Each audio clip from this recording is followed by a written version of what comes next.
ஆமா, என்ன செய்ய? சில மாப்பிளை பூனாகவும் இருக்கான், குருடாகவும் இருக்கின்றான். ஆமா, செவிடாகவும் இருக்கான், நொண்டையாகவும் இருக்கான், நொடமாகவும் இருக்கான்.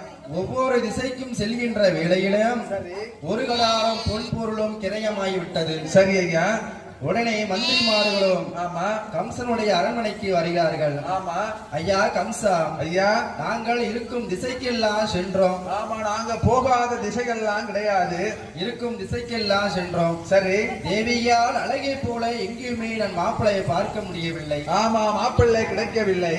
உடனே பார்த்தான். சரி, ஏன்னா ஒரு பெண்ணாகப்பட்டவருக்கு, சரி ஐயா, அந்த பெண்ணாகப்பட்டவ பூத்து நிறையும் போது ஆமா, பூத்த குறிப்பு ஒன்றை எழுதுவாங்களாம். ஆமா ஆமா, அதனால் சோசியனை வரவழைத்து, ஆமா, வள்ளுவனை வரவழைத்து பூத்த குறிப்பை எழுதினார்கள். சரி, அப்படி பூத்த குறிப்புல என்ன தெரியுமா இருக்கு? என்ன இருக்கு? எண்ணியட்டு நாளைக்குள்ள ஆமா, திருமணமானது முடியும் என்று சொல்ல கண்டிப்பாக முடியும் என்று சொன்னான். சரி. உடனே கம்சனும் சொல்றான், சரி ஐயா, நானும் இருக்கு திசைக்கெல்லாம் மந்திரிமாரை அனுப்பிவிட்டேன். ஆமா, கிடையாது, நாளைக்குள்ளேயே எனக்கு திருமணம்